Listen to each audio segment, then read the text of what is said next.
building blocks of protein. Our body just generates them inside. It's got its own little to have enough. So arginine fits in that category.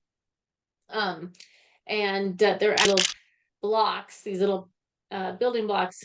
So arginine would be used to. Hi, everybody, and welcome to the Kidney Coach YouTube channel. I am naturopath Fiona Chin, co-founder of the Kidney Disease Solution and Kidney Coach, and our range of supplements, Kygenesis. Oh, I can't even pronounce it today. Kygenesis, which is a range of supplements designed for people that have been diagnosed with chronic kidney disease.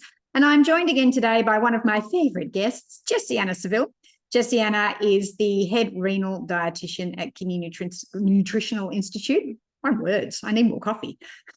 And she heads up the renal team there. She's a renal dietitian. She's amazing because she works on treating the person and not the disease causes, not effects. Jessiana is all over the latest research coming out when it is related to all things kidney disease, renal health, and she's amazing at her ability to take the latest research and actually integrate it into her clinic, which I always appreciate because she's far further in front than most people you talk to, and definitely not stuck in the Stone Age when it comes to treating renal disease. And we're starting today with L-arginine. So let's get straight into it. I'm just going to hand it across to you. First off, tell me, what is L-arginine? L-arginine is considered semi-essential amino acid. So really, to get enough arginine, you're going to have to eat it. Some amino acids, some of these little building blocks of protein, our body just generates them inside. It's got its own little factory, amino acid factory, and it makes them for us. Some of them are essential, meaning we have to eat them in order to have enough. So arginine fits in that category.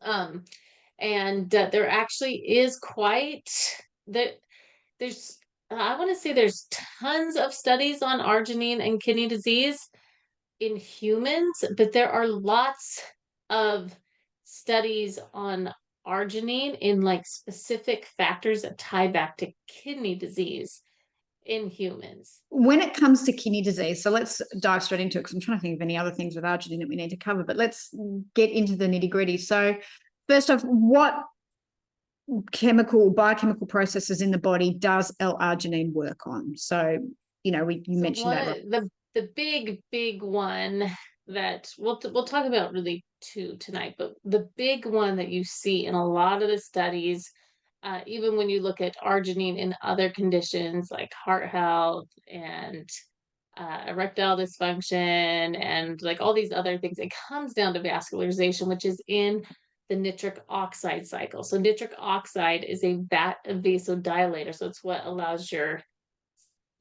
vessels to expand, which is of course very important when you think of the kidneys in blood pressure in particular. So nitric oxide, arginine, we eat our, whatever, eggs or pumpkin seeds, they break down into these little blocks, these little building blocks. So arginine would be used to turn into nitric oxide. And that's where it's really studied quite a bit, is specifically on that pathway. Yeah. So for anyone that doesn't know, nitric oxide is a vasodilator, meaning it relaxes blood vessels, expands them. So lowering blood pressure, allowing more blood flow into kidney tissue. Okay. So that's the big major pathway that L-arginine or arginine feeds into. What about some sub-pathways that arginine is involved in that is worth a mention? So there's two other that would be really important, and then we can kind of talk through how you think about this in disease states. But the other two, and I'm thinking about this primarily from a nutrigenomic standpoint, because nutrigenomics, you look at people's SNPs and are they upregulated or downregulated? How efficient are people at, creating different enzymes?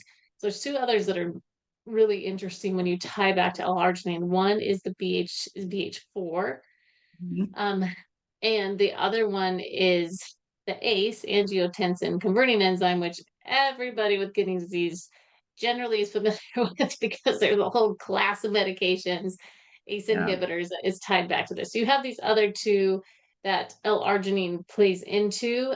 With ACE inhibitors, the ACE enzyme competes with eNOS for L-arginine. So they're kind of at odds, which we'll talk a little bit more in a second.